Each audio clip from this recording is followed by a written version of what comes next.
अस्सलाम वालेकुम, नमस्ते डियर स्टूडेंट। आज हम पढ़ेंगे फर्स्ट ईयर जो केमिस्ट्री है उन्हीं का 7 चैप्टर है सॉल्यूशन एंड इलेक्ट्रोलाइसिस है, इनके बारे में पढ़ेंगे। पहले हम डिस्कस करते हैं कि सॉल्यूशन क्या है। तो सॉल्यूशन को हम किस तरीके से डिफ़ाइन करेंगे, ये सॉल्यूशन क्या होती है। अगर हम नमक है, नमक को पानी के अंदर डिज़ोल्व करते हैं तो एक हम कहेंगे वो एक सॉल्यूशन जो है वो बन जाएगी।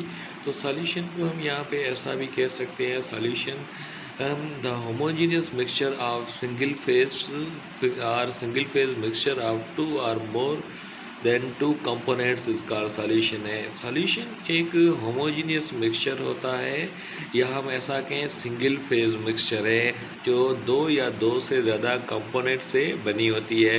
तो सॉल्यूशन को हम और इस तरीके से भी डिफाइन कर सकते हैं, a solution is a mixture which is form by the dissolving amount of solute in solvent है। अगर हम सॉल्यूट को सॉल्वेंट के अंदर डिज़ोल्व करें तो उन्हीं के दरमियान जो होमोजीनियस मिक्सचर हमें बने, तो homogeneous means one phase mixture जो बनती है उन्हीं को हम होमोजीनियस मिक्सचर कहते हैं। अच्छा, तो उसी को हम नाम देंगे सॉल्यूशन कहते हैं। तो सॉल्यूशन के 2 ही कंपोनेंट्स होते हैं। नंबर 1 में हम कहेंगे सॉल्वेंट, नंबर 2 में हम यहाँ पे कहेंगे सॉल्यूट है। तो पहले हम बात करते हैं सॉल्वेंट की। सॉल्वेंट क्या होता है? तो सॉल्वेंट को हम यहाँ पे ऐसा कह सकते हैं, the substance which is present in larger quantity in solution है।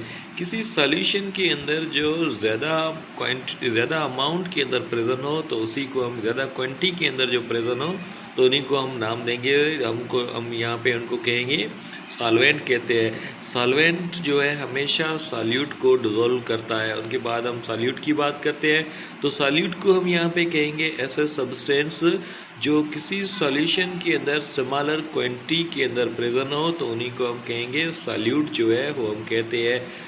उसके बाद यहाँ पे हम इनके एग्जाम्पल हम देखते हैं कि अगर हम ग्लूकोज है, ग्लूकोज को पानी के अंदर डिज़ोल्व करें तो ग्लूकोज जो है उन्हीं के अंदर यहाँ पे हम कहेंगे एक सॉल्यूट होगा, और वाटर जो है यहाँ पे हम कहेंगे सॉल्वेंट जो है वो हमें यहाँ पे मिल जाएगा। उसके बाद एक्वस सॉल्यूशन है। एक्वस सॉल्यूशन को हम यहाँ पे कह सकते हैं, एक्वस वर्ड की मीनिंग जो है, एक्वा वर्ड की मीनिंग जो है वाटर कहेंगे। ऐसी सॉल्यूशन जिनके अंदर वाटर जो सॉल्वेंट तौर पे हम यहाँ पे यूज़ करें तो उसी सॉल्यूशन को हम एक्वस सॉल्यूशन जो है हम यहाँ पे कहेंगे। उसके बाद से जो सॉल्यूशन के टाइप्स कौन कौन से होते हैं उसके बारे में पढ़ते हैं। पहले हम पढ़ते हैं अनसेचुरेटेड सॉल्यूशन है। अनसेचुरेटेड सॉल्यूशन को हम यहाँ पे कह सकते हैं, a solution which contain less amount of solute and has capability to dissolve more amount of solute is called unsaturated solution. ऐसी सॉल्यूशन जिसके अंदर जो सॉल्यूट कम अमाउंट में डिज़ोल्व किया गया हो या हम और उनके अंदर सॉल्यूट डिज़ोल्व कर सकते हैं, तो ऐसी सॉल्यूशन को हम यहाँ पे कहेंगे अनसेचुरेटेड सॉल्यूशन है। अनसेचुरेटेड सॉल्यूशन के कुछ हम एग्जांपल की हम बात करते हैं। तो अगर हम यहाँ पे कुछ क्रिस्टल है जो शुगर के, उनको हम पानी के अंदर डिज़ोल्व करेंगे तो डिज़ोल्व करने से तो सॉल्यूशन जो बनेगी वो अनसेचुरेटेड सॉल्यूशन बनेगी, क्योंकि उन्हीं पानी के अंदर ज़्यादा चीनी या शुगर हम कहें वो डिज़ोल्व हो सकती है, तो यहाँ पे हम उनको कहेंगे अनसेचुरेटेड सॉल्यूशन। उनके बाद सेचुरेटेड सॉल्यूशन है। सेचुरेटेड सॉल्यूशन को हम यहाँ पे डिफाइन करेंगे, the solution which contain maximum amount of solute dissolve in solvent. जितना अमाउंट किसी सॉल्वेंट के अंदर डिज़ोल्व हो सकता है उतना ही अमाउंट अगर हम सॉल्यूट का उनके अंदर डिज़ोल्व करें तो उन्हीं को हम यहाँ पे कहेंगे जो कि सेचुरेटेड सॉल्यूशन। सेचुरेटेड सॉल्यूशन के अंदर ज़्यादा हम सॉल्यूट जो है वो डिज़ोल्व नहीं कर सकते तो रूम टेम्परेचर पे, तो ऐसी सॉल्यूशन को हम यहाँ पे कहेंगे सेचुरेटेड सॉल्यूशन है। हम यहाँ पे इनके एग्जांपल की बात करते हैं। अगर हम यहाँ पे एक बीकर लेते हैं और बीकर के अंदर जो हम शुगर है, चीनी है, वो हम उनके अंदर डिज़ोल्व करते हैं और इतनी डिज़ोल्व करें जो ताकि और जो चीनी है उनके अंदर डिज़ोल्व ना हो सके, और वो चीनी रिमेनिंग जो शुगर है वो बॉटम के अंदर अगर सेटल हो जाए तो हम यहाँ पे ऐसी सॉल्यूशन को हम कहेंगे सेचुरेटेड सॉल्यूशन है। उनके बाद यहाँ पे सुपर सैचुरेटेड सॉल्यूशन है। सुपर सैचुरेटेड सॉल्यूशन को हम यहाँ पे कह सकते हैं a solution which contain greater amount of dissolve solute than and dissolve in saturated solution है। जो सैचुरेटेड सॉल्यूशन के अंदर हमने यहाँ पे अभी डिस्कस किया था कि जितना solute maximum amount of dissolve हो सकता था उतना हमने डिजोल्व किया। अगर उनसे ज़्यादा अगर अमाउंट जो है वो हम डिजोल्व करें तो उस ऐसी सॉल्यूशन को हम नाम देंगे सुपर सैचुरेटेड सॉल्यूशन है। तो ये तो है, इनके लिए हम यहाँ पे और ज़्यादा मज़ीद जो है टेम्परेचर की हमें ज़रूरत पड़ेगी। A solution that is a more concentrated than a saturated solution. हम यहाँ पे कह सकते हैं कि सुपर सैचुरेटेड सॉल्यूशन जो है सैचुरेटेड सॉल्यूशन से ज़्यादा कंसनट्रेट होती है, क्योंकि इनके अंदर हम जो जितना सॉल्यूट डिज़ोल्व हो सकता था उनसे ज़्यादा हमने डिज़ोल्व किया है। तो ऐसी सॉल्यूशन को हम सुपर सैचुरेटेड सॉल्यूशन जो है यहाँ पे हम कहते हैं। अच्छा, अगर हम यहाँ पे सुपर सैचुरेटेड सॉल्यूशन ये वो हम प्रिपेयर करना चाहें तो उनके अंदर जो है वो हम क्या करेंगे, क्रिस्टलाइजेशन मेथड है, वो क्रिस्टलाइजेशन मेथड है, उन्हीं को हम यहाँ पे यूज़ करेंगे। उनके बाद जो डाइल्यूट सॉल्यूशन है वो क्या है, सो डाइल्यूट सॉल्यूशन को हम यहाँ पे कहेंगे अ solution which contain relatively lesser amount of solute is called dilute solution.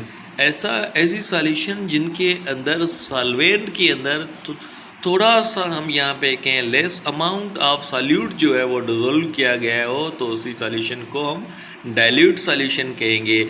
अच्छा, उनके बाद कंसनट्रेट सॉल्यूशन है। कंसनट्रेट सॉल्यूशन को हम यहाँ पे ऐसा इस तरीके से डिफाइन करेंगे अ solution which contain relatively a large amount of solute है, जिनके अंदर जो सॉल्यूट है मैक्सिमम अमाउंट में, लार्जर अमाउंट में अगर वो प्रेजेंट है तो उसी सॉल्यूशन को हम यहाँ पे कहेंगे कंसनट्रेट सॉल्यूशन है।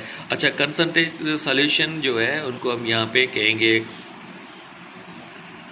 अच्छा, उनके बाद यहाँ पे कंसंट्रेशन ऑफ सॉल्यूशन है, इनकी हम कंसंट्रेट सॉल्यूशन को हम यहाँ पे कहेंगे मास और वॉल्यूम जो है of solute present in a given amount of solvent or solution is called concentration of solution है। किसी सॉल्यूशन के अंदर मास या वॉल्यूम जो है सॉल्यूट का प्रेजेंट हो तो उन्हीं को किसी गिवन सॉल्वेंट के अंदर तो उसी को हम नाम देंगे, उसी को हम यहाँ पे हम कह सकते हैं कि कंसंट्रेशन ऑफ सॉल्यूशन जो है वो कहते हैं। सपोज करेंगे हम यहाँ पे 2 ग्राम है, 2 ग्राम जो है शुगर है वो हम पानी के अंदर 5 लीटर पानी के अंदर डिज़ोल्व कर रहे हैं। तो यहाँ पे जो लीटर मिला हुआ है 5 लीटर की हम बात करते हैं, 2 लीटर की बात करते हैं, और जब ये सॉल्वेंट है, सॉल्वेंट का वॉल्यूम है, और सॉल्यूट का जो मास 2 ग्राम ले रहे हैं, 3 ग्राम ले रहे हैं, तो इन्हीं को हम यहाँ पे कहेंगे कंसंट्रेशन ऑफ सॉल्यूशन जो है वो कहेंगे। और उसी उनके दरमियान जो सॉल्यूशन बनती है जिसके अंदर ज़्यादा अमाउंट ऑफ सॉल्यूट जो डिज़ोल्व होता है तो उन्हीं सॉल्यूशन को हम कहेंगे कंसंट्रेट सॉल्यूशन जो है वो हम कहते हैं। सो उसके बाद यहाँ पे method of expression of concentration of solution है। सो हम नंबर 1 में कहते हैं कि मोलर कंसंट्रेशन और मोलरिटी है, इनको हम एम कैपिटल से लिखते हैं। ये क्या होता है, इनकी डिफाइन किस तरीके से करेंगे, number of mole of solute dissolve per litre of solution is called molarity है। अगर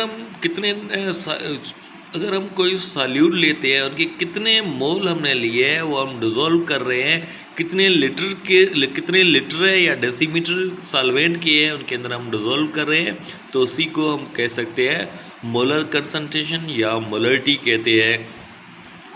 और इनको हम एम कैपिटल से लिखते हैं और उनका जो यूनिट मिलेगा मोल पर डेसीमीटर क्यूब, या हम कहेंगे मोल पर लीटर है, ये इनका यूनिट हमें मिल जाएगा। और मोलरिटी है, मैथमेटिकली मोलरिटी को हम इस तरीके से लिख सकते हैं, तो हम यहाँ पे कहेंगे molarity is equal to number of mole of solute है, इनको डिवाइड करेंगे वॉल्यूम ऑफ सॉल्यूशन है इन लीटर और डेसीमीटर क्यूब है, या हम ऐसा लिख सकते हैं नंबर ऑफ मोल जो हमें पता है एक गिवन मास ऑफ सब्सटेंस अपान में मॉलिक्यूलर मास है या फार्मूला मास है या एटॉमिक मास है, तो उसी को नंबर ऑफ मोल हम यहाँ पे कहते हैं।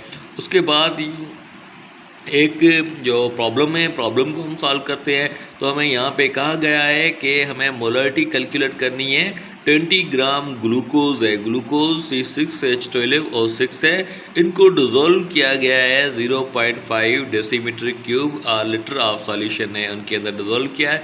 तो सब पहले हम यहाँ पे इनकी डाटा जो है वो बनाते हैं। सो पहले हम यहाँ पे लिखते हैं कि गिवन मास ऑफ सॉल्यूट है। सो गिवन मास हमें 20 ग्राम जो है ग्लूकोज का वो मिला हुआ है। उसके बाद हम यहाँ पे इनका मॉलिक्यूलर मास सॉल्यूट का कैलकुलेट करते हैं। सो हम यहाँ पे क्या करेंगे, कार्बन हाइड्रोजन और ऑक्सीजन है। सो कार्बन हाइड्रोजन और ऑक्सीजन मीन C6H12O6 है।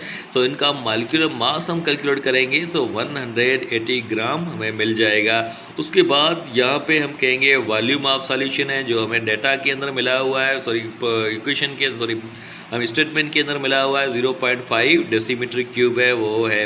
उसके बाद यहाँ पे देखते हैं सॉल्यूशन है। तो हमें पता है कि मोलरिटी जो होता है, मोलरिटी हम कहेंगे number of mole of solute है, डिज़ोल्व करेंगे volume of solution in litre और डेसीमीटर क्यूब है।